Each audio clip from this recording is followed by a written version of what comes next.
Bom dia, amados irmãos. Quero, antes de mais nada, desejar um bom dia do Senhor a todos, preparando-nos para logo mais atender a convocação do Senhor para juntos cultuarmos a Ele, renovando a nossa aliança, podendo lembrar do passado, nossos pais antes do pecado, e também o nosso futuro, quando teremos o nosso culto eterno na presença do Senhor por toda a eternidade. Eu quero falar da minha satisfação e da minha alegria de estar aqui de volta. Ontem tivemos 2 palestras falando sobre política, hoje também eu vou falar sobre esse tema, porém a metodologia será um pouquinho diferente da de ontem. Porque ontem eu apenas fiz leitura de alguns textos e aí partimos para as aplicações práticas. Hoje eu quero de fato expor um texto para os irmãos e no final fazer as aplicações práticas no que diz respeito à política. E o texto que eu quero tratar com os irmãos nessa manhã está em Romanos capítulo 12. Foi um texto que nós lemos inclusive ontem também. E hoje eu quero tratar com mais acuidade, com mais detalhes sobre esse texto e perceber a importância desse texto para nós. E a pergunta é, por que nós escolhemos esse texto para falar sobre política, para falar sobre a nossa posição como cidadãos dos céus nessa terra? Sempre devemos pensar nessa ordem. E eu escolhi esse texto, amados, porque nós estamos convencidos de que somos seres, acima de tudo, culturais. O que significa dizer que nós somos seres culturais? Significa dizer que nós somos movidos por aquilo que rege a minha cosmovisão. A palavra cosmovisão, ela significa a forma como eu interpreto o mundo. Nós, como seres humanos, como seres culturais, nós vivemos a partir desta interpretação. Várias pessoas podem viver ou ver um mesmo fenômeno, mas ela vai, obviamente, definir esse fenômeno, ela vai entender esse fenômeno de acordo com a visão que ela tem do mundo. Então, se ele é um ateu, ele vai fazer jus ao seu ateísmo. Se ele é um espírita, ele vai fazer jus ao seu espiritismo.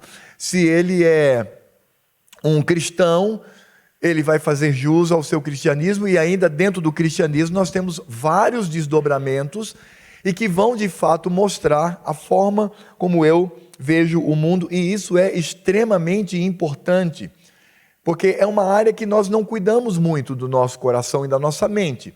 A maneira como eu vejo e como eu devo interpretar. Isso acontece porque a nossa cosmovisão, grosso modo, e pensando no aspecto majoritário, essa cosmovisão ela é muito mais determinada pelo mundo do que pela Escritura Sagrada. Isso é uma triste constatação. Nós absorvemos todo o ensino que tem a sua origem na mente humana, na força humana, na maneira do homem por si interpretar o mundo, e nós absorvemos isto. A modernidade, que começa lá no século XVI, que vai determinar esse relativismo que nós vivemos hoje, ele parte exatamente desse ponto. E talvez um nome famoso, e eu citei inclusive ontem, um nome famoso é René Descartes. René Descartes ele dizia algo muito simples, ele dizia que eu não posso mais olhar para o mundo de acordo com toda a sabedoria ou uma suposta sabedoria construída no passado. E ele está se referindo ao Evangelho, ele está se referindo ao cristianismo. Ele vai dizer que eu devo entender o mundo, entender as coisas ao meu redor a partir de mim mesmo, da minha humanidade, da minha realidade humana sobre essa terra. Por isso que ele vai começar a sua forma de compreender o mundo duvidando. Ele duvida de 3 coisas. Ele duvida de Deus, ele duvida da criação e ele duvida dele mesmo, se ele existe ou não. Então, a partir do momento em que ele começa a duvidar, então ele chega à seguinte conclusão: se eu estou duvidando, então eu estou pensando. Se eu estou pensando, então eu existo. Então veja que a comprovação da existência dele não vem por uma revelação do Senhor Deus, mas vem por uma revelação interna, uma luz humana interna, que não é luz, mas ele achava que era.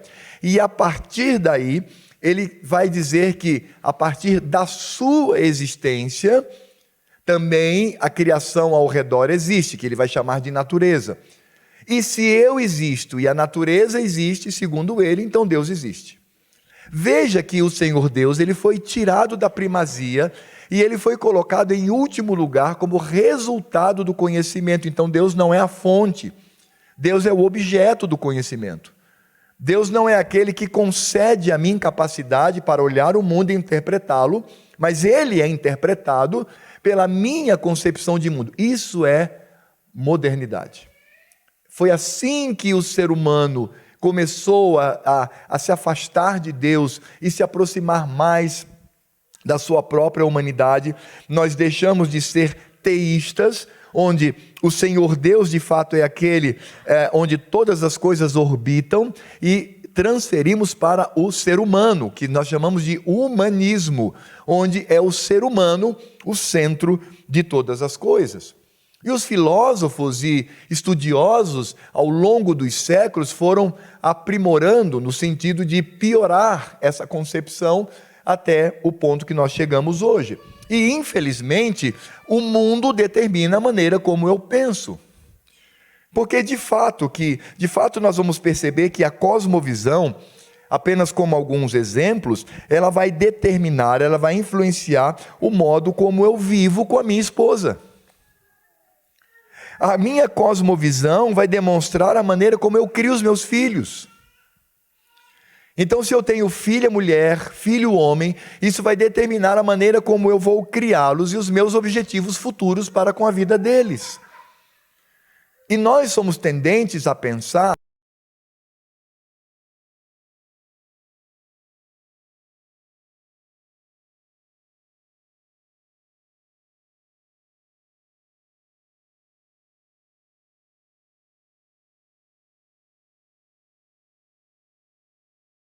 que o mundo determina, só que a cosmovisão mundana, hoje, ela é absolutamente humanista, ela parte do que o ser humano acha ser certo. É por isso que nós hoje, por exemplo, pensando em termos de família, os casais, eles pensam em ter 1 filho, 2 filhos. E é interessante pensar porque a primeira igreja lá, presbiteriana de Roraima, ela tem sido um escândalo para muitas outras igrejas. Porque eu louvo a Deus por isso, os jovens quando se casam, eles falam, e a gente sempre pergunta, e aí, quantos filhos virão? A gente está pensando em a partir de tal data. E quantos filhos vocês querem ter? Nós queremos ter 5 filhos. Tem um casal agora que casou, ela está terminando medicina, ele é engenheiro, já decidiram, 7 filhos no mínimo. Isso te choca? Isso te assusta? É isso que eu estou dizendo. Como nós somos moldados pelo mundo. Como nós somos restritos. E aí é interessante porque você vai ver famílias, por exemplo, onde vão se preocupar, obviamente, com a educação dos filhos, mas eles dão uma ênfase forte na função de cada um. Estão muito mais preocupados, por exemplo, se a filha na adolescência diz assim, pai, eu não estou muito afim de fazer universidade. Eu quero me aprimorar em ser uma mulher de casa, dona de casa, é só isso que eu quero viver. E o pai vai dizer, ok, minha filha, se você optou, vamos trabalhar por isso. Nossa, as pessoas dizem, você está doido, você está louco. Nós temos que preparar os nossos filhos para o mercado de trabalho. Nós temos que preparar a nossa filha para o mercado de trabalho. E não para ser uma doméstica, porque a palavra doméstica já é em si pejorativa para eles. Ser doméstica é ser incauta, burrinha, incapaz, sem ter condições. E isto é valor mundano, isso não é valor do Senhor Deus. E eu, propositalmente, estou trazendo esses elementos, de fato, para chocar alguns aqui nessa manhã, para que a gente avalie que essa cosmovisão, a nossa cosmovisão, infelizmente, ela é muito mais determinada pelo que o mundo diz do que por aquilo que a Escritura Sagrada nos ensina. E isso, de fato, é algo que deve nos levar a pensar. A minha cosmovisão vai mostrar, por exemplo, a maneira como eu lido com a internet, como eu lido com o cinema, com a televisão, como eu olho para as pessoas, o que eu penso acerca do meu trabalho.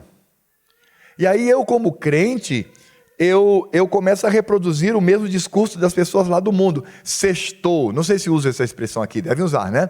Sextou, que maravilha. E aí você vai dizer, é verdade, rapaz, oh, beleza, maravilha, amanhã eu vou ficar em casa e não vou poder trabalhar. Como se o trabalho, de fato, ele fosse uma penúria para a vida do crente, como se o trabalho fosse a manifestação da maldição de Deus sobre nós. Isso é visão romana, isso não é visão evangélica, isso não é visão reformada. Para nós que somos crentes, o melhor dia da semana deveria ser o domingo. E o segundo melhor dia da semana é a segunda-feira, porque eu vou aplicar aquilo que eu aprendi no culto solene no meu trabalho, seja em casa, seja na escola. É o melhor dia, porque eu não trabalho simplesmente para ter um mantimento, eu trabalho para a glória de Cristo. Só que nós perdemos isto. Isso, sabe, fugiu pelos dedos. E não nos damos conta de que a nossa cosmovisão, ela é determinada pelo mundo. Por isso, a minha cosmovisão vai influenciar a visão como eu vejo o meu trabalho, o meu estudo, o meu lazer, a minha profissão.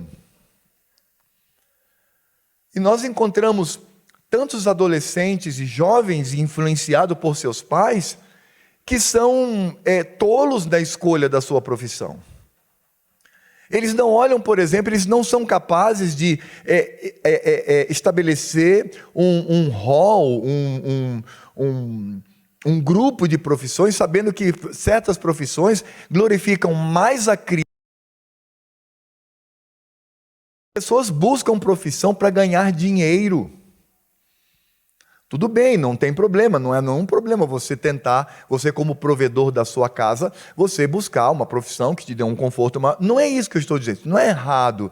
Mas o objetivo maior é a glória de Cristo. Então, o que vai glorificar mais a Cristo? Eu ser bombeiro ou eu ser advogado?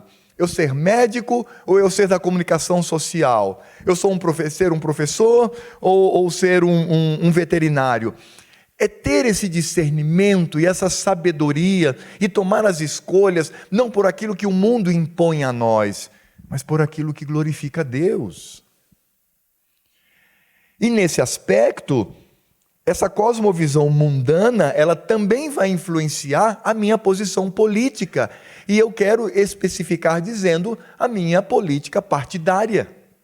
Em quem eu voto, por que eu voto, o que eu espero dele. A minha postura como cidadão, e lembrando, porque essa é a cosmovisão bíblica, lembrando que eu sou cidadão não dessa terra, eu sou cidadão dos céus, vivendo nessa terra. A nossa cidade é celestial, a minha cidade não é Boa Vista, a sua cidade não é Poá, não é São Paulo, não é Osasco, mas é a cidade celeste. Aqui nós estamos num campo de batalha com a nossa barraca, que qualquer dia vamos desmontá-la e ir de fato para a cidade que nos aguarda. Por isso nós estamos aqui, não para criar raiz, mas para estabelecer a glória do Senhor. Isto é visão que determina a minha maneira, obviamente, de viver. E veja que a tendência majoritária daquilo que eu penso, daquilo que eu vivo, infelizmente, chegamos à conclusão de que o mundo determina muito mais do que aquilo que eu devo fazer para a glória do Senhor. Nós perdemos esse princípio básico e poderoso na vida do crente, que é quer comais, quer bebais, ou façais qualquer outra coisa, fazei tudo para a glória de Deus. Mas nós somos cartesianos. Ser cartesiano é ser como René Descartes. Nós fazemos algumas coisas. De domingo ainda dá, não é? Dá para a gente estabelecer a glória do Senhor. Mas de resto, é a minha glória, porque é a minha carreira, é a minha fortuna, é o que eu ganho, é o meu prestígio, e nós perdemos o princípio básico da Escritura Sagrada: soli Deo glória. Glória somente a Deus. É por isso que o nosso crescimento educacional, ele ocorre, e às vezes isso é triste, porque às vezes ocorre apenas para a minha profissão e para a minha carreira, nada sabendo sobre a piedade. E é o que nós fazemos com os nossos filhos. Os nossos filhos passam 4 horas, 5 horas nas mãos de estranhos, porque eu quero que ele seja bem-sucedido nesse mundo. E ele simplesmente não tem nenhum contato, ou um contato mínimo com a Escritura Sagrada ao longo da semana, e às vezes o que é pior, ele vai para a igreja na escola dominical aprender a pintar a arca de Noé. Pinte a arquinha de Noé, detecte onde está Noé na arca, e essas crianças, elas são consolidadas numa educação mundana, e elas são enfraquecidas na educação da piedade. Paulo mesmo diz que o Evangelho é didático, é um professor, e devemos ser educados a partir dali. Nós invertemos estas polaridades, e é por isso que muitas vezes, como igreja, não estou falando lá do mundo, estou falando do âmbito da igreja, nós somos como Laodiceia, por exemplo, que o Senhor vai trazer, inclusive, uma palavra muito dura àquela igreja. Ou somos como a igreja do Senhor no Velho Testamento, na época de Isaías, ou de Jeremias. Nós somos como na época de Oséias.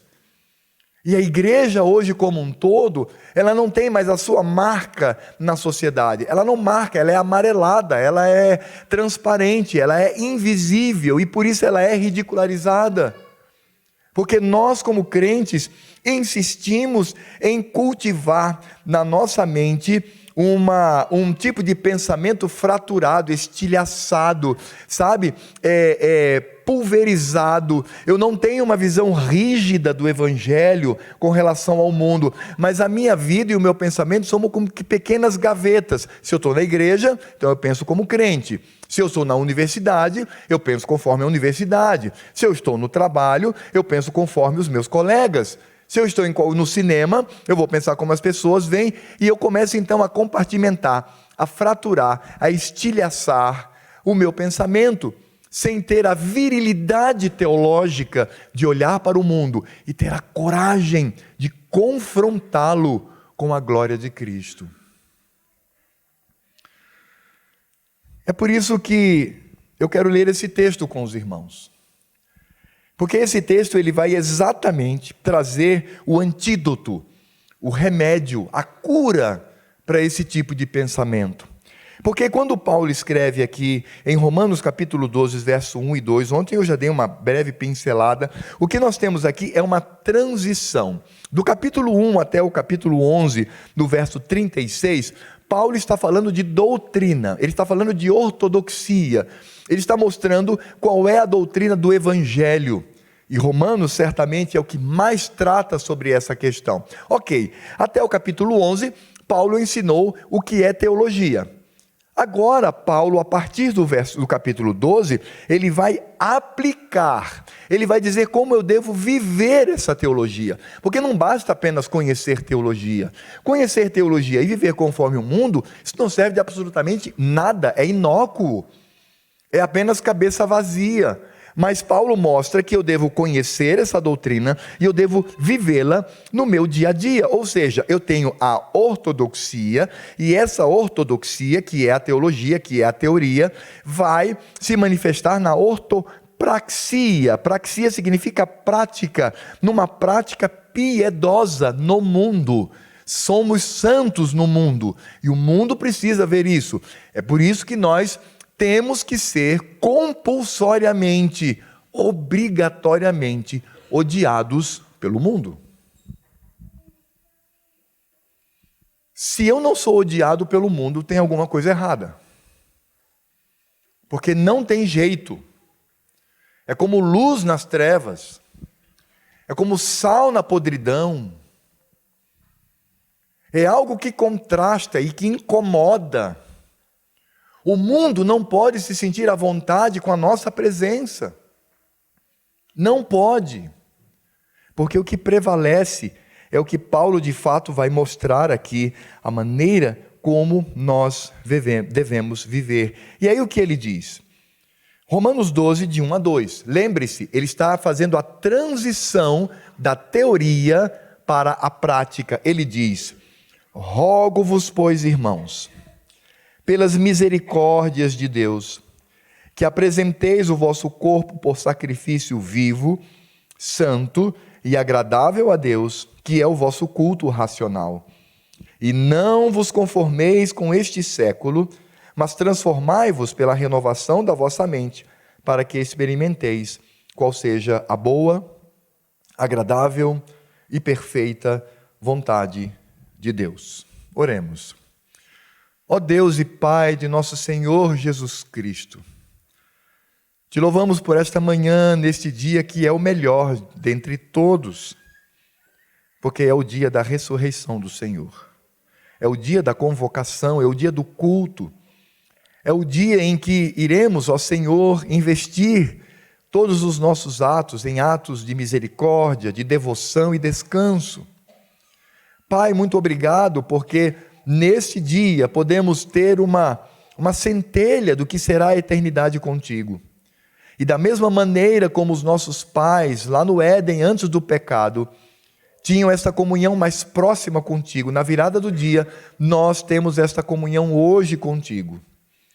E pedimos para que nesta manhã, pensando, ó Pai, numa área que também está sob domínio de Cristo, que é a área política, venhamos, ó Deus, a refletir sobre a nossa posição e o que devemos fazer, como crentes neste mundo, como cidadãos dos céus, que estão aqui neste mundo, não largados, mas amparados por Tua mão, para que sejamos de fato o corpo de Cristo nessa terra.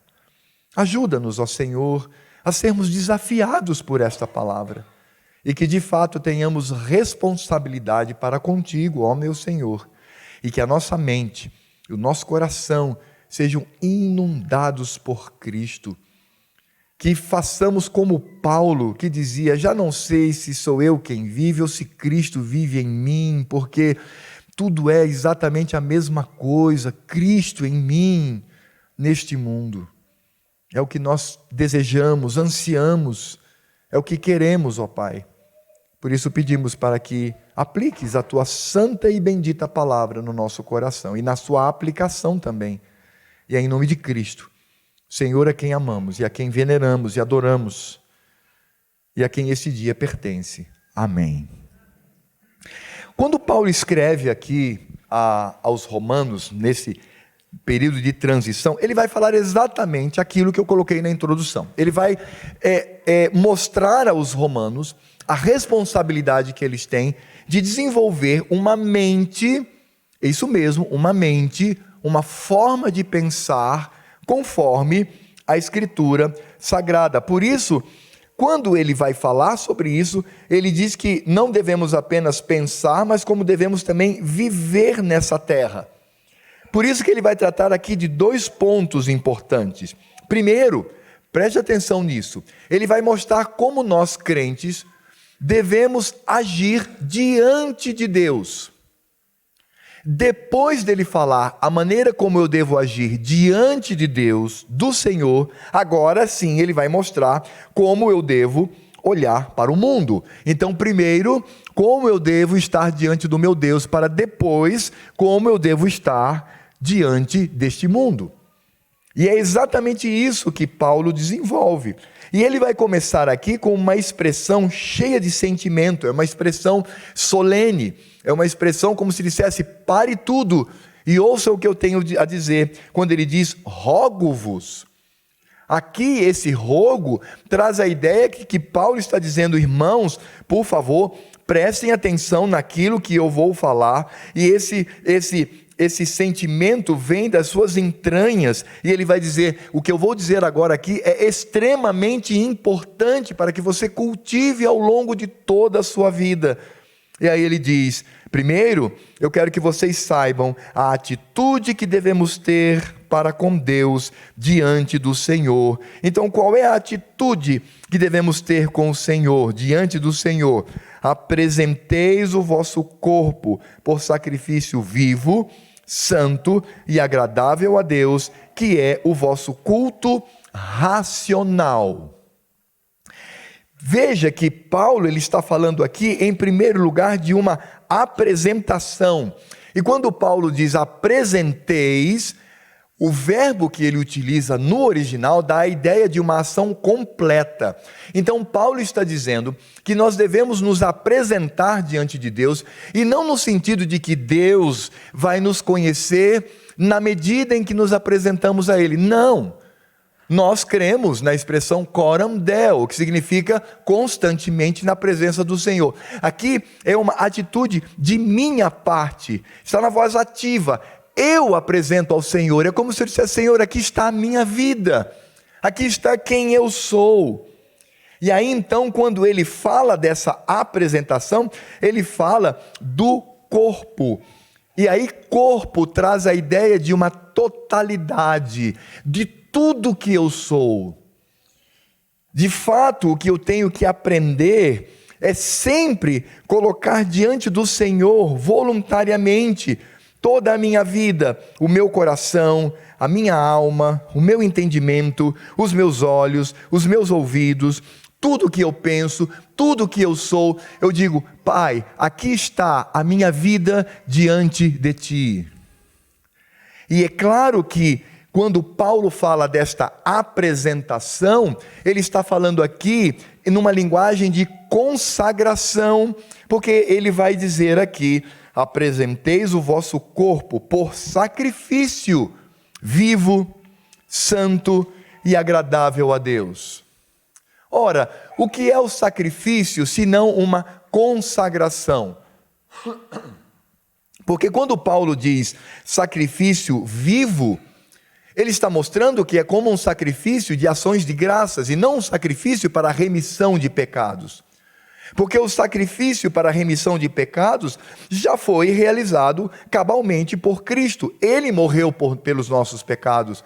Então eu não tenho que apresentar a Deus um sacrifício de minha vida diante dele para a remissão dos meus pecados. Isso seria uma heresia afrontosa diante do Senhor. Não. Diante do sacrifício de Cristo, eu tenho que apresentar a minha vida como uma consagração total, integral diante do Senhor. Por isso que essa consagração ela tem que ser santa e agradável para o Senhor Deus. Santo significa separado por pureza. Algumas pessoas dizem assim: não, santo significa só separado. Não, então qualquer coisa que é separada, ela é santa. Não necessariamente diz respeito à pureza. Não, isso não é verdade. A palavra santo, na época do apóstolo Paulo, no Império Romano, era utilizado, por exemplo, para o leite que era puro, contrastado com o leite que tinha mistura. Era aplicado ao vinho puro, que era contrastado com o vinho que possuía misturas.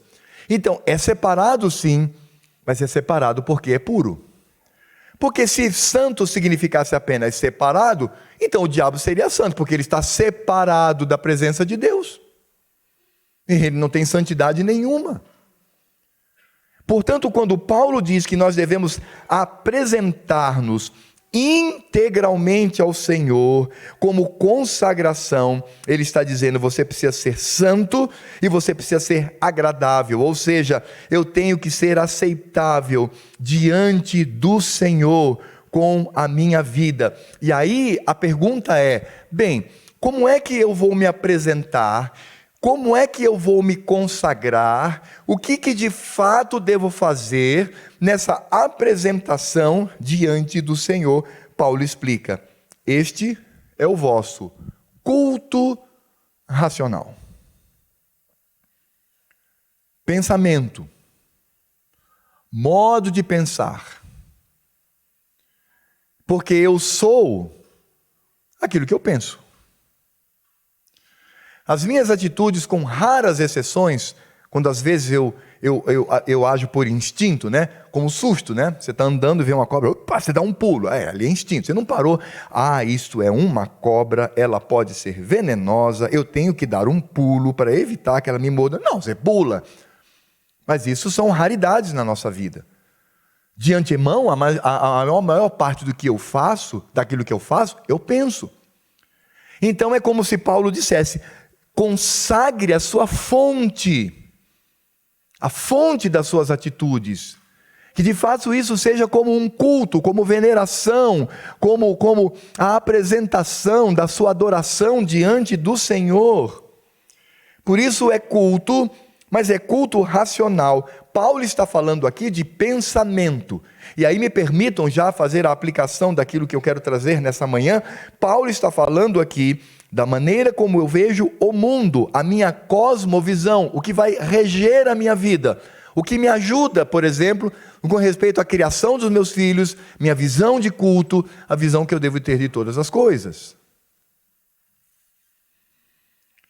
E amados, de fato, essa atitude para com Deus é uma atitude de consagração, que os meus olhos, a minha boca, as minhas mãos, os meus pés sejam consagrados a Ti, meu Senhor, e que eu de fato venha obedecer a Tua palavra acima de qualquer instância, e isso deve ser feito em todas as áreas da minha vida.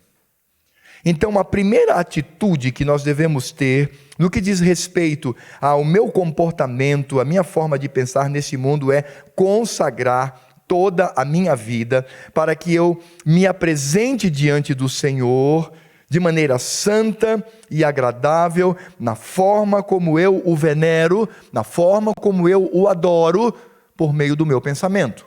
Então, está aqui em jogo o modo como eu penso. Porque, de fato, essa maneira de pensar vai determinar a maneira, por exemplo, como eu vejo o dia do Senhor. O domingo. Como eu vejo o culto. Eu sempre tenho dito às ovelhas de Cristo que o Senhor me concedeu a honra de cuidar. Eu sempre tenho dito o seguinte: meu irmão, se você vem para o culto solene e a sua maior alegria não é Cristo, você está em pecado. E eu dou exemplos, né? Pastor Cri-cri é assim mesmo, né? Então vamos supor que naquele dia de domingo seja a final, sei lá, Brasil e Argentina numa Copa do Mundo. E o Brasil ganha de goleada. Tudo bem, você não assistiu o jogo porque não convém mesmo no dia do Senhor. Porque no dia do Senhor são atitudes de misericórdia, devoção e descanso. Mas eu sei, porque estou vendo os fogos, e aí eu vou para a igreja, e aí até por baixo da roupa eu vou com a camisa verde e amarela, e eu estou super feliz, e eu estou ali no culto, e eu digo e posso assegurar que se a alegria desse crente maior é a vitória do Brasil, do que o culto que ele presta ao Senhor, ele está em pecado. A coisa é muito séria, amados. Devoção e dedicação ao Senhor é coisa muito séria. Consagração é coisa muito séria. E que passa pela forma como eu penso. Então Paulo diz, você precisa transformar o seu pensamento como um culto, como adoração, como veneração ao Senhor Deus. A maneira como eu vou pensar, porque é somente assim, com essa perspectiva, que eu vou agora ter a minha atitude para com o mundo. Então eu consagro a minha forma de pensar, todo o meu ser diante do Senhor, para que no verso 2 eu tenha o ensino da palavra de como eu devo me comportar neste mundo, que é uma derivação, decorre da maneira como eu estou me comportando diante de Deus. E é claro que, pensando nessa consagração, isso envolve a minha vida devocional com o Senhor, minha vida de oração, leitura da palavra. Isso requer dos homens que eles assumam o seu papel no lar. Eu sempre tenho dito didaticamente que nós, homens de Deus, nós cultivamos 3 letras P's. P de pato, né? 3 letras P's no lar. Se você quer saber o que é um homem de Deus, ele vai cultivar essas 3 letras, porque ele deve ser o provedor do lar. Ele é o responsável para trazer o mantimento no lar. Ele é o protetor do lar. Ele tem que estar disposto a proteger a sua família, preferencialmente tendo uma boa arma, uma boa espingarda dentro de casa para proteger a sua família de tudo. E em terceiro lugar, ele tem que ser, além de provedor e protetor, ele tem que ser o pastor. Eu tenho ensinado aos membros da minha igreja, quando perguntam para eles, para uma senhora, como é o nome do seu pastor? Digo o nome do seu marido. Seu marido é pastor da igreja? Não, aí não. Aí o pastor da igreja não, aí é o pastor Alfredo. Mas o meu pastor direto e imediato é o meu esposo. Ele me pastoreia. Ele pastoreia os meus filhos. Isso de fato é consagração. Isso é pensar como a Escritura Sagrada. É pensar da maneira como o Senhor Deus age. E aí o meu comportamento, ele vai estar alinhado, ele vai estar conectado da forma como eu me apresento diante do Senhor. E o meu desejo de que o meu pensamento seja um culto diante de Deus. Então, de que maneira eu devo agora me apresentar ao mundo como consequência desta consagração total e integral? Ele diz: e não vos conformeis com este século, mas transformai-vos pela renovação da vossa... O que está escrito aí, irmão? Da vossa mente. Culto racional. Mente é como eu penso, é como eu vejo o mundo. Entendem o argumento de Paulo aqui? Paulo está preocupado da maneira como eu penso, como eu vejo o mundo, como eu interpreto. Então, não apenas eu tenho que consagrar ao Senhor, estar diante dele em santidade e aceitação diante do Senhor, com a minha mente, mas eu também não posso permitir que a minha mente ela seja influenciada por nada neste mundo, por mais aparência de inteligência que possa aparecer diante de nós. E não vos conformeis com este século, mas transformai-vos pela renovação da vossa mente. A mesma mente que é racional quanto ao culto que eu ofereço a Deus, para que experimenteis qual seja a boa, agradável e perfeita vontade de Deus. Interessante que nós encontramos aqui um contraste, porque quando Paulo fala da nossa vida diante de Deus, ele diz que nós devemos nos apresentar, como eu disse para os irmãos, é uma atuação completa. Mas aqui, quando ele fala sobre não se conformar, ele está falando aqui de algo contínuo, dia a dia, é a minha luta diária. Ele diz: não vos conformeis. O que significa? Não tomar a forma. Não podemos ser como aquela massinha de modelar, que onde você encosta, ela absorve a forma daquilo que teve contato com ela. Nós devemos ser como uma pedra, como uma rocha, que você pode fazer o que quiser, mas ela não vai tomar a forma. E talvez, pensando numa ilustração melhor, devemos ser como o diamante, que não se estilhaça, que não toma forma de nada. Somos duros, rígidos, diante do mundo, que tenta a todo custo dominar e domar a nossa mente. Eu gosto muito de um texto que está em Êxodo, que eu vou ler para os irmãos, apenas ouçam, que está no capítulo 10, de 24 a 26, falando sobre a saída do povo de Deus do Egito, indo rumo à terra prometida, a igreja de Cristo lá no Velho Testamento. O texto diz assim: então Faraó chamou a Moisés e lhe disse: ide, servi ao Senhor. Que maravilha, não é?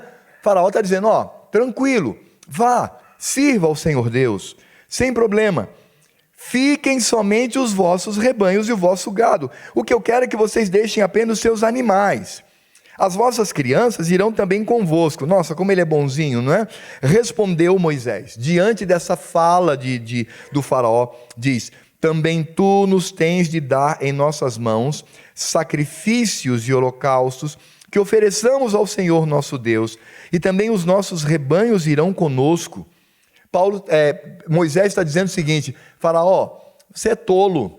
Você acha que os rebanhos são apenas para a gente comer, fazer festa, fazer churrasco, termos propriedade? Não, mas o nosso olhar para esses animais não é nisso. O nosso olhar para esses animais é como objeto de culto ao Senhor, oferta ao Senhor, sacrifício ao Senhor. Eles não podem ficar.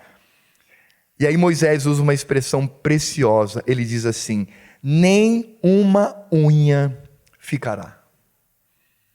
Porque deles havemos de tomar para servir ao Senhor nosso Deus, e não sabemos o que havemos de servir, com que havemos de servir ao Senhor, até que cheguemos lá. Faraó, nem uma unha ficará no Egito. É exatamente essa expressão, a aplicação da expressão quando Paulo diz: e não vos conformeis com este século. Nós olhamos para esse mundo, nós olhamos para os seus valores, que nos parecem tão apetecíveis, tão saborosos, tão interessantes, tão racionais, tão aceitáveis, mas nós, com a rigidez do Evangelho que é antigo, do Evangelho que é do passado, do Evangelho que para eles é ultrapassado, do Evangelho que mostra a função do homem, da mulher, que para o mundo é um absurdo, nós vamos dizer: nenhuma unha ficará no mundo, porque tudo o que temos será para a glória do Senhor, será para o culto que prestamos ao Senhor, com a nossa maneira de pensar, olhando para aquilo que nos rodeia. Por isso, quando Paulo diz: não tomem a forma desse mundo, em nada, por menor que seja, não replique, não leve para adiante o discurso mundano, por menor que seja, mas que haja uma constante transformação, como renovação dessa mente, que é a forma como eu cultuo ao meu Deus, ou seja, essa racionalidade. E quando eu falo racionalidade, não no sentido da modernidade, mas no sentido da Escritura Sagrada, da maneira como eu penso, eu sempre estarei oferecendo ao Senhor esse culto, essa maneira de adorar ao Senhor. Por isso, quando o crente vai para o trabalho, enquanto ele está saindo da sua casa de carro até o trabalho, ele vai feliz, porque diz assim: Senhor, mais uma vez eu tenho a oportunidade de glorificar e exaltar o teu santo nome naquele lugar de trabalho.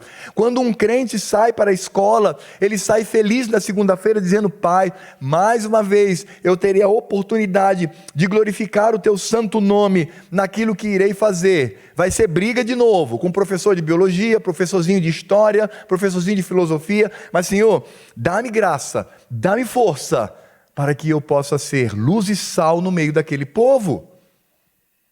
É exatamente isso que Paulo nos mostra aqui. Ele fala de uma renovação dessa mente, da maneira como eu penso, mas não é a renovação modernista, de você mudar o pensamento, mas é você dar sequência, é renovar naquilo que já foi trazido como conhecimento de Deus. Por isso nós precisamos, amados irmãos, urgentemente moldar a nossa mente conforme a palavra de Deus. É por isso que não existe neutralidade no centro da igreja. Quando você ouve alguém dizendo: olha, em termos de política temos que ser neutro, isso é carnal.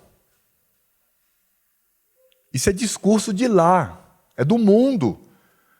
Porque essa é a maneira como o mundo tem de dominar o seu coração numa área tão importante quanto as outras, onde devemos glorificar o nome de Deus. Quando você ouvir alguém, seja quem for: não, meu irmão, política ninguém discute, é uma coisa pessoal, pode dizer assim: essa tua visão é mundana, rapaz. Você está sendo capacho do mundo. Você está fazendo exatamente o que eles querem, para que haja domínio, porque como não há neutralidade nunca, sempre há um lado. É como se você chegasse e dissesse assim para o seu exército: o inimigo está vindo aí, baixem as armas, não façam nada. Deixa o inimigo fazer o que ele quiser, porque não nos diz respeito. Aí o inimigo passa entre a gente, rindo da nossa cara, e vai pilhar, vai destruir, vai fazer o que bem entende, e nós estamos ali inertes. Onde estão os soldados de Cristo? Onde estão aqueles que estão arraigados aos antigos marcos, à Escritura Sagrada? No fim, onde estão aqueles que quando entram numa cabine de votação, ele ora ao Senhor dizendo: meu Pai, me ajuda para que o meu gesto aqui seja um culto racional, seja a manifestação da minha consagração ao Senhor, para a glória de Cristo. Por isso que Paulo fala de constante transformação, mas não é transformar naquilo que é diferente, mas transformar a minha mente dos resquícios, das unhas que são deixadas no mundo, para uma renovação dessa mente diante do Senhor. E aí, qual é o resultado disto? Isso que é interessante. Porque Paulo fala da minha consagração diante do Senhor, da minha maneira de ver o mundo. Agora Paulo fala da minha resistência a esse mundo, estando disposto a ir às últimas consequências pela glória do Pai. Não foi isso que Cristo fez e nos ensina? Cristo entrou no templo, no pátio das mulheres e dos gentios, que deveria ser o lugar da adoração, cambistas. Vendendo lá, vendilhões, vendendo, os apetrechos lá. Aí Cristo, o Evangelho diz, Cristo olhou e falou: pois é, olha aí, que absurdo, vai fazer o quê? É assim mesmo. Não. Cristo pegou um azorrague. Você sabe o que é um azorrague? Azorrague é um chicote de 3 pontas. Cada ponta é o entrelaçamento de 3 tiras de couro. No entrelaçamento, os romanos eram expertos em dor. No entrelaçamento, eles colocavam bolas de ferro, pedaços de ossos e ferro pontiagudo, em toda a extensão da tira. O Senhor Jesus pegou pelo cabo aquele chicote, e ele não disse assim: olha vocês aí. Não, ele já foi arrebentando com tudo, ele foi derrubando a banca, ele foi gritando e descendo a azorrague nas costas daquele povo, ferindo aquele povo. E ele diz: vocês transformaram a casa de meu pai num covil de ladrões. Isso indignou o Senhor. E veja que a indignação do Senhor, que o levou a um ato violentíssimo, porque pegar uma azorrague e bater nas pessoas não é tão simples assim, foi porque ele foi ali como homem tomado pela glória do Senhor. Aquilo o indignou. E é isso que falta em nós, nos indignar com o discurso do mundo que avança e entra nas igrejas, tomando a mente dos irmãos, mente essa que deveria ser consagrada ao Senhor e endurecida, enrijecida pelo pensamento do mundo. Não, nós somos passivos. Tudo bem, é o Senhor Deus que está sendo... Mas é fazer o quê, Não! Nós somos aqui embaixadores de Cristo. É por isso que tem muito crente ao redor do mundo que morre, que sofre a pena de morte, porque não abre mão da glória devida ao Senhor, daquilo que o Senhor Deus requer de nós. Por isso que quando eu tenho essa mente renovada pelo Senhor, aí eu vou experimentar qual é a boa, agradável e perfeita vontade de Deus. Quando nós olhamos aqui para essa expressão experimentar, esse verbo, a gente não tem a ideia de que, olha, quando você se consagra ao Senhor, e quando você tem a atitude rígida, firme, inflexível diante do mundo, para com o pecado e para com o diabo, aí você vai degustar a vontade de Deus. Não é essa a impressão que a gente tem? Você vai degustar, Você vai ter contato com a vontade do Senhor. Veja bem, irmãos, isso é verdade. Isso é verdade pelas Escrituras. Mas não é isso que Paulo está dizendo aqui. Não é isso que Paulo está dizendo aqui. Embora seja verdade. Nós experimentamos como alguém que degusta algo, experimenta algo. Mas Paulo está usando aqui, não é a palavra que significa experimentar como degustar. A palavra utilizada por Paulo aqui, por experimentar, o verbo, era uma palavra específica, ou quase específica, para o comércio da época. A palavra aqui é testar. Como que os mercadores, eles faziam os testes? Você ia lá no mercado, né, e comprava lá a mercadoria, e ele dizia, são 2 moedas de prata. E você metia a mão lá no seu saquetel, na sua sacolinha, e dava 2 moedas para ele. Ora, naquela época, as moedas, como andavam de um lado para o outro, ela criava uma crosta. É o que os colecionadores de moedas chamam de pátina, e que cobria, você não via nada, via só aquela pecinha, mas você não sabia o que era, nem o que trazia. Então, o mercador, ele tinha 2 opções. A primeira, quando ele estava num mercado e existia mármore, vamos aqui que tem um mármore aqui, vamos lá. E aí quando ele chegava no mármore, ele pegava as 2 moedinhas e soltava no mármore e ouvia o tilintar, plim, plim. E ele era tão experiente, tão expert, que pelo barulho, ele dizia, isso é prata. Então, ok, aceito. Pode levar a mercadoria.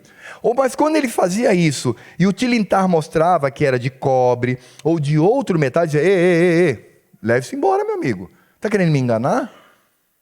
Está querendo mostrar como se fosse, isso não é prata não, isso é... Não, mas não. Eu só aceito aquilo que é verdadeiro e precioso. Pode levar a sua moeda para lá, porque eu não tenho interesse nenhum nela. Quando o mercador ele não dispunha do mármore, que às vezes acontecia isso, às vezes no próprio deserto, nas caravanas eles negociavam, então o que ele fazia? Ele pegava a mesma moeda, 2 moedas de prata, o camarada dava, né? Às vezes o cara espertão, né?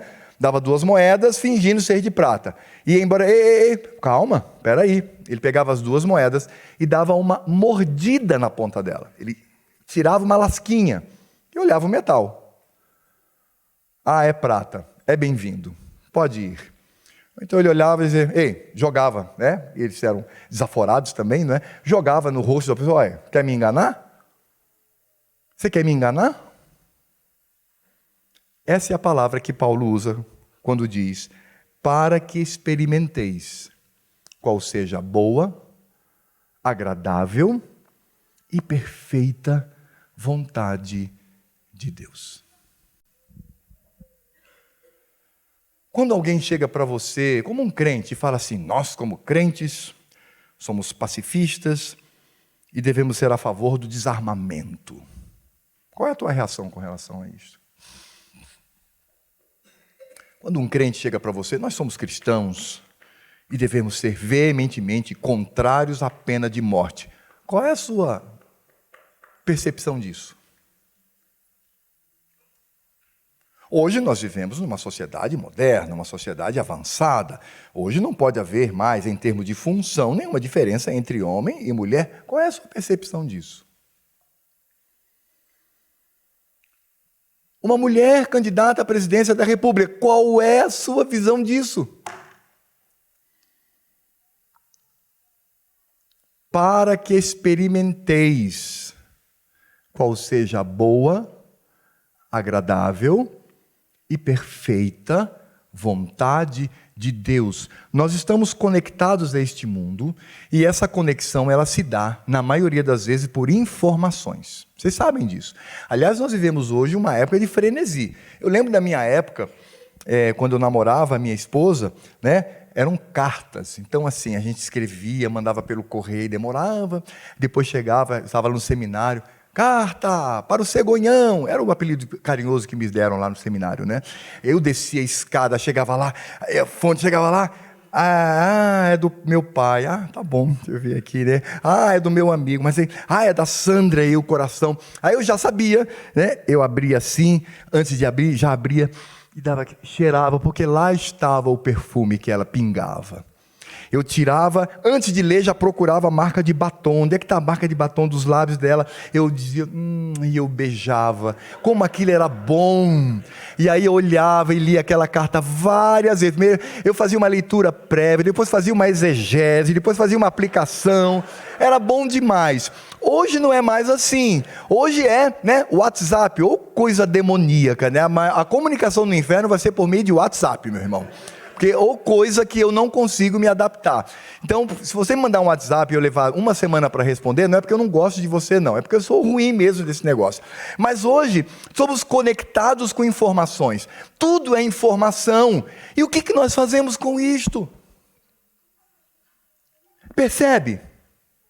O que Paulo diz é que quando eu consagro a minha mente ao Senhor, e quando eu enrijeço estou rígido, endurecido com qualquer coisa que o mundo queira tomar de mim, não vai levar nenhuma unha, nem um fio de cabelo, nada do que eu tenho, porque tudo é consagração ao Senhor.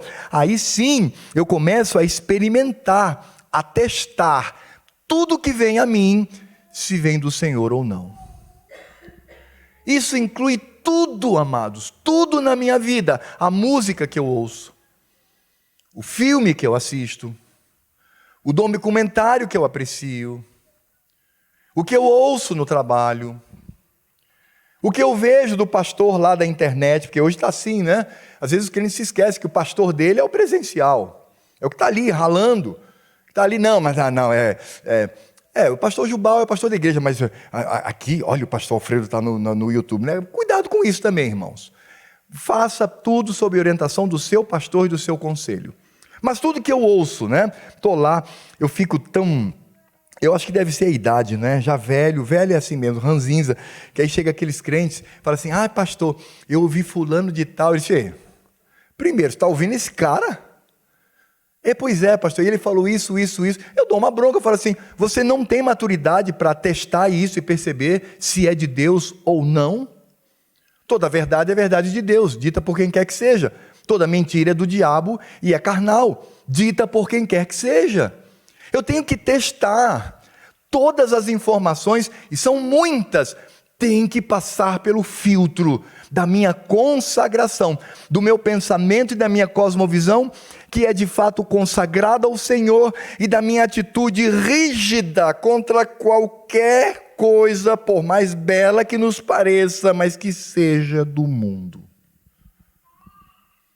Hoje nós vivemos uma ilusão tão grande, me entristece ver tantos jovens, quando entram na universidade, ficam deslumbrados com aquilo. Meu jovem, saiba que a maioria do que você ouve na universidade é lixo. E se você não tiver capacidade de filtrar, você certamente, como vimos ontem, será seduzido por eles. Eu preciso experimentar. Veja que nível de maturidade. E aí eu vou experimentar para ver se aquela moeda, ela de fato é a boa, agradável e perfeita vontade de Deus. Ela pode vir coberta do que quer que seja, mas eu vou no âmago, eu vou lá no fundo, eu vou na raiz e vou descobrir se aquilo é de Deus ou não. Se lembram ontem quando eu falei sobre certas expressões, como natureza, por exemplo, a gente reproduz, Vai reproduzir. Lembra ontem quando eu disse isso? Nós precisamos ir à raiz, no profundo, e estar ligado os antigos marcos do Senhor para a glória dele. É por isso que Paulo, outro texto que nós lemos ontem, ele vai dizer em 2 Coríntios 10, a partir do verso 3, porque embora andando na carne, não militamos segundo a carne, porque as armas da nossa milícia não são carnais, e sim poderosas em Deus, para destruir fortalezas, aniquilando nós sofismas, e toda altivez que se levante contra o conhecimento de Deus, e levando cativo, arrastando como escravo, humilhando ao máximo todo pensamento à obediência de Cristo, e estando prontos para punir toda a desobediência, uma vez completa a vossa submissão. Agora, é claro que quando nós somos alertados com esse texto, a gente não tem a sensação, lá no fundo, quando nós pensamos assim: meu Senhor, será que eu serei capaz disto? Meu Senhor, será que eu terei forças para, de fato, ter essa postura que Paulo diz, desenvolvendo na minha mente um pensamento rígido conforme a Escritura Sagrada? Quanto a isso, eu tenho uma má notícia para você e tenho uma boa notícia para você. A má notícia é que não, você não vai conseguir por você. Porque nós somos pecadores. A nossa mente ainda é imaculada pelo pecado. Não somos mais escravos do pecado, mas ainda pecamos diante do Senhor. Então não tem como. Não é a nossa força, a nossa inteligência. Não é estudar um livro de teologia de capa a capa, decorar tudo e dizer, bom, agora sim. Não é isso. Porque nós não temos força. Nós temos uma vida propensa ao pecado. Que lástima. Mas é assim. Essa é a má notícia. Mas a boa notícia é que não há nada na Escritura Sagrada trazida a nós que nós não possamos cumprir em Cristo Jesus. Nada. O Senhor Deus, Ele não trapaceou. Ele não colocou nada na Escritura que eu não possa realizar pela força de seu Filho. É por isso que Paulo ele diz assim: rogo-vos, pois, irmãos, pelas misericórdias de Deus. E este é o consolo da minha vida. Porque Paulo diz que todas essas atividades que desenvolverão na minha mente uma cosmovisão bíblica é unicamente pelas misericórdias de Deus. E o grande segredo diante de tudo isto é estar em Cristo Jesus. Quando Deus Pai olha para esse mundo, Ele só vê dois tipos de pessoas. Aqueles que estão no primeiro Adão e que estão debaixo da sua ira. E aqueles que estão no segundo Adão estão debaixo da sua graça. Você sabia que Deus Pai não trata com você nada diretamente? Porque se fosse assim, você seria fulminado pela santidade dele. Porque Deus odeia o pecado. Mas todo o relacionamento do Senhor Deus conosco possui um mediador, que é Cristo Jesus. De um lado, o meu coração se enche de temor, porque se o Senhor Deus olhasse para mim diretamente, eu seria fulminado merecidamente por causa do meu pecado. O meu consolo é que quando o Senhor Deus coloca os seus olhos sobre mim, Deus Filho se coloca entre mim e Ele e diz: Pai, esse é meu. E aí eu tenho as misericórdias do Senhor. Porque é somente por Cristo. Só por Ele. Só por meio dEle. E é exatamente esse o grande consolo que eu tenho. Cristo, o mediador, que me torna capaz nele de estabelecer toda a vontade de Deus. Porque eu sei que o meu Senhor, Ele trouxe sobre mim a redenção passiva, quando Ele voluntariamente se entregou na cruz passivamente, para receber toda a carga da ira de Deus sobre si, por minha causa.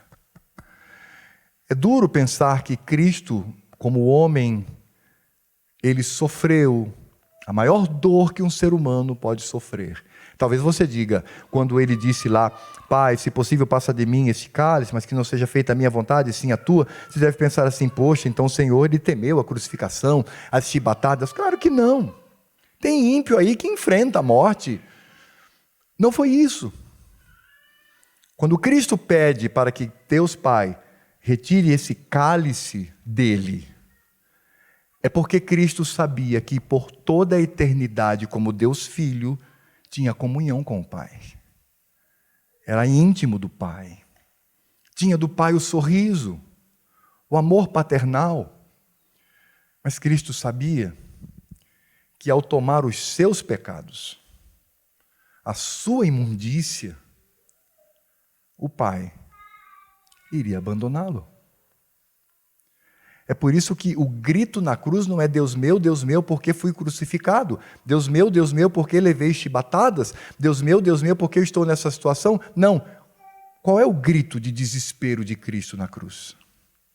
Deus meu, por que me desamparaste? Foi a maior dor que o nosso Salvador sofreu por minha causa, gente da minha espécie, da sua espécie. Mas o Senhor, Ele também traz sobre nós a redenção ativa, porque a lei condena, a lei ela aponta para o caminho do inferno, o juízo de Deus, mas o Senhor Jesus veio e cumpriu toda a lei perfeitamente. Cristo, como homem, ele agradou a Deus por sua própria força humana, porque ele foi perfeito. E aí, quando eu me escondo, como um animal que deve ter no seu coração temor, mas quando eu me escondo sob as asas de Cristo, a lei não me condena mais, porque nele cumprimos toda a lei. Essa é de fato a redenção ativa de Cristo. Ele é aquele que se coloca entre nós e o Senhor. Por isso, quando olhamos para esta consagração da nossa mente e essa maneira rígida de olhar para o mundo e ter a capacidade de experimentar, testar se o que vem a mim é de Deus ou não, se é bom, agradável ou perfeito, ou se é ruim, desagradável e imperfeito, isso é possível pela obra de Cristo e o fato de Cristo estar em nós e nós estarmos em Cristo. Por isso é possível. E essa é a boa notícia. Aliás, boa notícia significa boas novas. Boas novas significa evangelho. Evangelho significa Cristo. E como é que eu posso aplicar isso à minha vida? E aí eu gostaria de falar de maneira mais geral, mas ao final, aplicar dentro do tema que temos desenvolvido aqui, diante do grande desafio que nós teremos quanto às eleições. Mas eu começaria a fazer a seguinte indagação. Com que intensidade nós estudamos as Escrituras Sagradas, os nossos símbolos de fé e a boa literatura reformada? Quantos livros você já leu este ano? Com que frequência você tem contato com a Escritura Sagrada? Quantas vezes você já leu os nossos símbolos de fé? Quantas vezes? É preciso desenvolver esse desenvolvimento de uma mente que é consagrada ao Senhor, que é rígida contra o pecado do mundo e que sabe experimentar se é de Deus ou não, não vem por osmose. Vem por um exercício diário de educação. Eu aprendendo ao Senhor, o Senhor Deus deixou a sua revelação. A palavra de Deus está aqui, porque Deus deixou nela revelado tudo o que devemos conhecer acerca dele. Por isso que eu preciso avaliar tudo que existe hoje, a partir da Escritura Sagrada, desenvolvendo em mim uma mente como a mente de Cristo.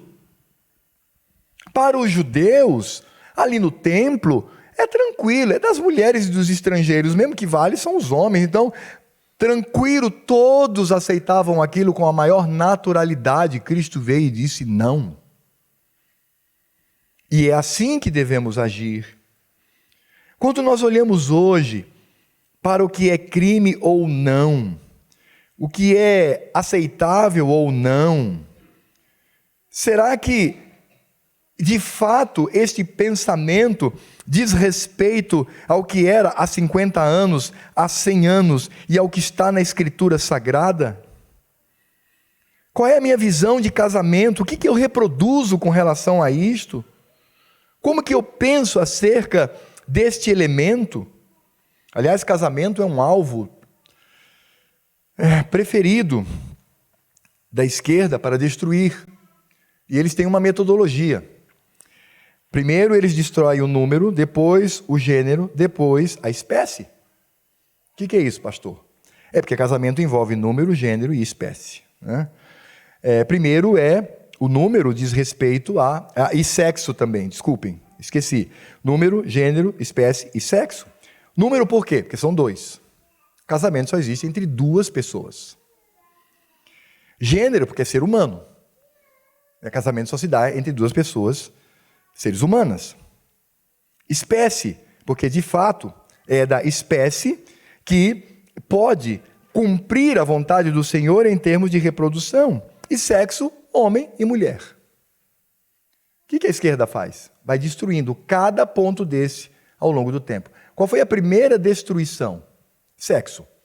Então, casamento não é só entre homem e mulher, não. São duas pessoas do mesmo sexo. Isso é casamento. Qual foi o segundo? O segundo foi número. Não, duas pessoas? Por quê? 40 pessoas podem formar um casamento. Isso já existe no Brasil. Não 40 pessoas, mas já existe no Brasil pessoas que querem reconhecer um casamento. Não são dois, não é a esposa e a amante. É um casamento entre 3 pessoas. E quando você pensa na espécie, né, no gênero humano, aí você vai descobrir que o mundo hoje ocidental luta para que se reconheça o casamento entre um homem, um ser humano, e um animal. O mundo não tem freio. O mundo não tem escrúpulo. Ele vai levar a sua impiedade às últimas consequências. Por isso, se perguntarem para mim o que eu penso acerca da pena de morte, o que vocês acham, jovens, solteiros, de seus pais participarem ativamente na escolha do seu cônjuge? Interferirem diretamente. Porque o mundo diz assim, não, meu filho escolhe quem ele quer. Isso é mundano, isso é pecaminoso, isso é antibíblico.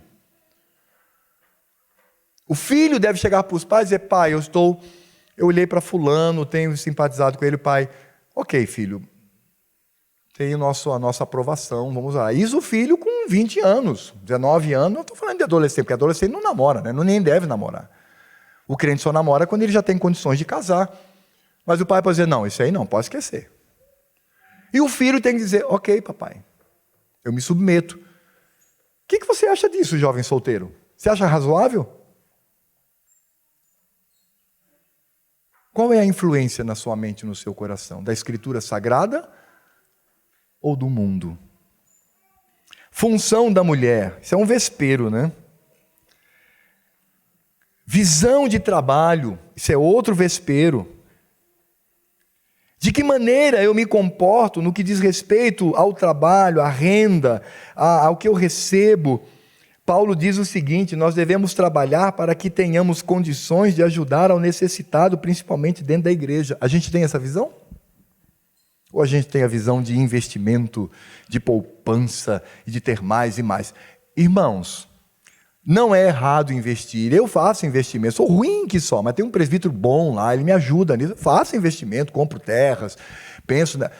Isso não é errado. O que eu estou dizendo é que nós precisamos desenvolver na nossa mente uma visão bíblica. Então, eu também trabalho para ajudar os necessitados. Max Weber, quando ele faz a análise de Calvino com relação ao capitalismo, ele acerta em 3 pontos, mas ele é desonesto em um, que é o quarto. Ele vai dizer o seguinte, a alma do capitalismo, é um livro que ele escreveu, né? Ele vai dizer a ética protestante e o espírito do capitalismo. Ele vai dizer, esse espírito do capitalismo que vem da ética protestante está em Calvino. Ele diz, primeiro, Calvino dizia o seguinte, trabalhe muito, contrário dos católicos romanos, que celebravam a ociosidade. Não, trabalhe muito. Segundo, poupe o máximo que você puder. Terceiro, tenha uma vida simples. Max Weber vai até aí dizendo, pronto, aí está toda a base do capitalismo. Mas ele foi desonesto intelectualmente, porque Calvino coloca um quarto elemento. Ele diz, trabalhe muito, poupe, tenha vida simples e use suas economias para amparar o necessitado. Meus amados, nós precisamos urgentemente desenvolver essa cosmovisão.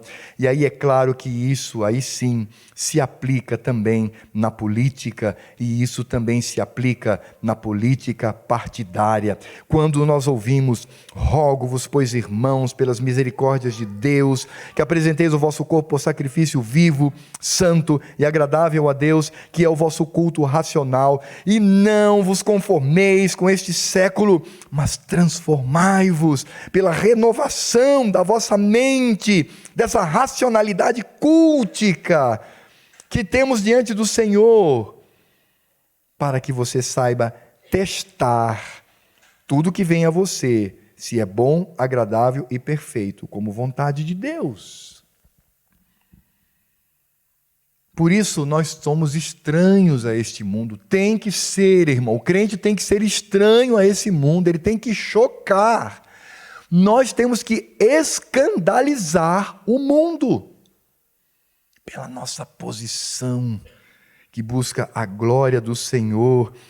E isto não é diferente quando eu tenho a minha posição política partidária, porque aí eu vou entender que o pensamento de esquerda, como progressismo, como socialismo, ele somente mente, ele prega a melhora de um mundo que o meu Redentor disse que vai de mal a pior. O mundo jaz no maligno.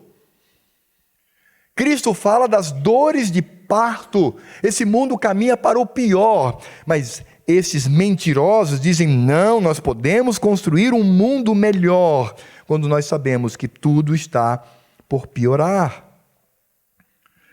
Por isso que quando eu penso em política partidária, eu tenho que pensar como objetivo baseado na minha cosmovisão. Por isso a pergunta: como eu voto?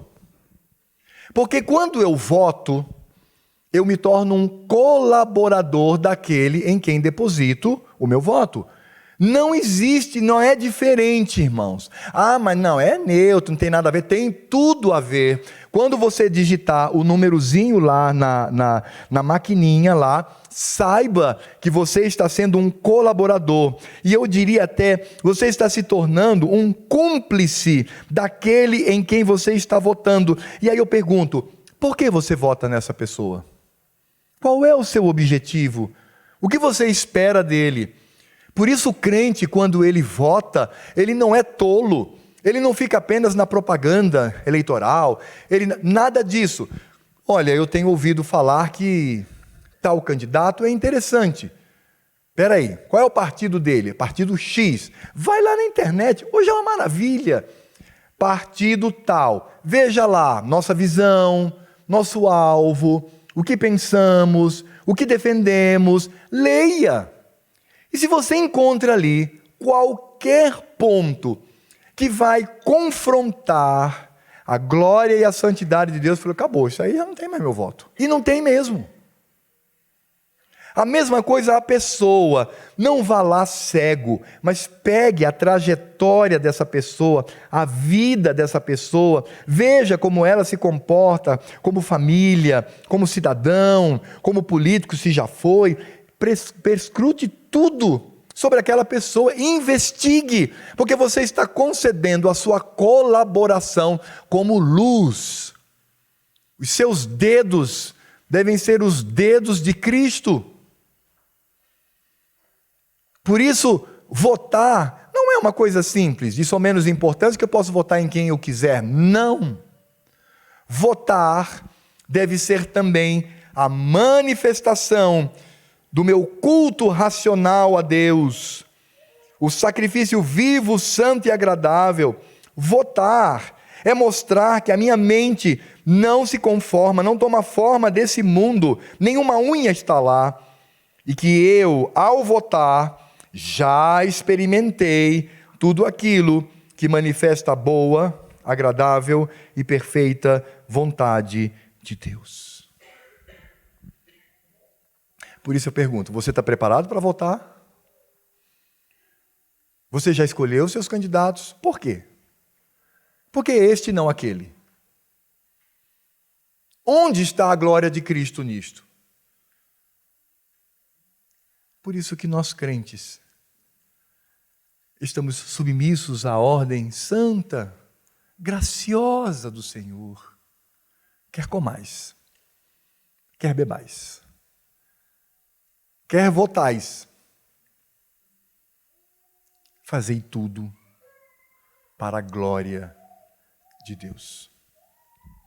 Nós, como crentes, devemos estar afiados a isto. E aí, em primeiro lugar, para encerrar, eu quero trazer humildemente uma solicitação aos meus colegas, pastores, presbíteros, líderes. Estude sobre política. Entenda isto. Oriente o rebanho de Cristo. Ajude-o. E faça isso não com dureza, né? Ah, seu comunista, vai para lá. Não, não é assim. Chame-o. Chama para tomar um cafezinho na sua casa. Se você for lá na Carol, vai ser maravilhoso. Batatinha doce, ovos, café, leite de amêndoa.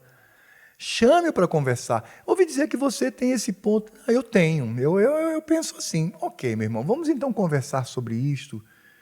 E pastoralmente, de forma doce, suave, mostre o erro dele. Mas nós, como liderança, precisamos fazer isto. Essa história de que líder da igreja não se envolve com política, sobretudo política partidária, não no sentido de fazer campanha, não é isto, mas no sentido de conhecer, é um absurdo e perigoso. Igreja Presbiteriana do Brasil em Poá, tenha noção disto. Mas também uma palavra pastoral, humilde no temor do Senhor, ao rebanho de Cristo, que você, neste momento de efervescência, você tenha os seus alvos para a glória do Senhor. Que você tenha os seus alvos onde Cristo, de certa forma, será glorificado. Aí talvez você diga assim, mas pastor, mas e ímpio tem como glorificar o Senhor Deus? Opa! Vá na Escritura Sagrada, meus irmãos. O Senhor Deus levantou Nabucodonosor, Dario, levantou inclusive homens inescrupulosos. Quando Paulo fala lá em Romanos 13, a obediência da autoridade, possivelmente era Calígula, o imperador. Claro que o Senhor Deus, Ele estabelece e depõe. Por isso que você precisa acalmar o seu coração. Porque o próximo presidente da República e os demais cargos que assumirão no ano que vem, não foi o voto popular que colocou ali, foi o Senhor Deus. E Deus com isto vai manifestar de duas uma, melhor dizendo, ou a sua graça, ou o seu juízo. E aí nós devemos nos alegrar, porque se for graça, Senhor, 4 anos de paz, tranquilidade, e devemos orar por isso. Mas quando nós percebemos que a coisa ficou difícil, não sei se vocês sabem, mas a cor do pecado na Escritura Sagrada é o vermelho. Então eu vou usar nesse sentido, tá, irmãos? Por favor.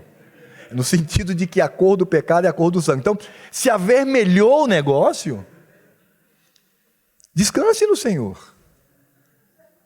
Às vezes nós ficamos como Isaías, Morreu o rei, e agora?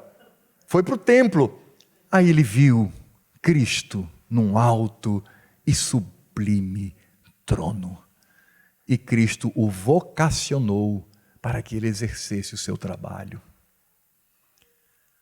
Quando Daniel estava aflito, foi castrado, tirado da sua terra, nada acontecia.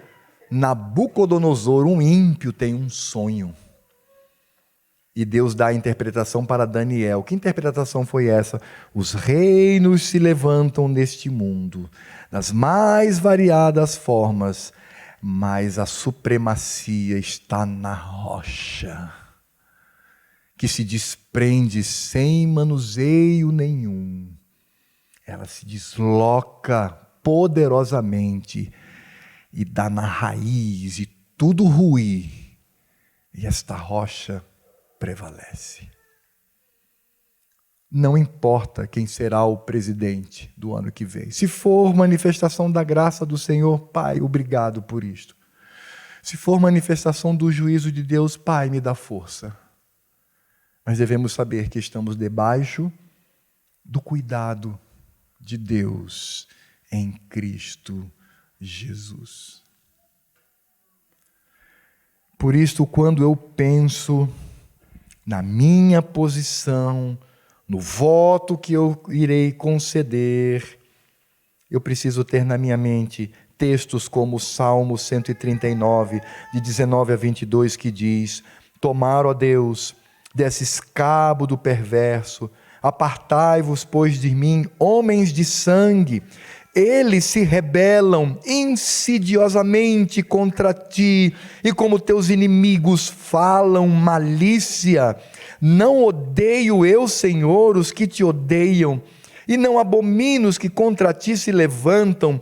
Odeio-os com ódio consumado.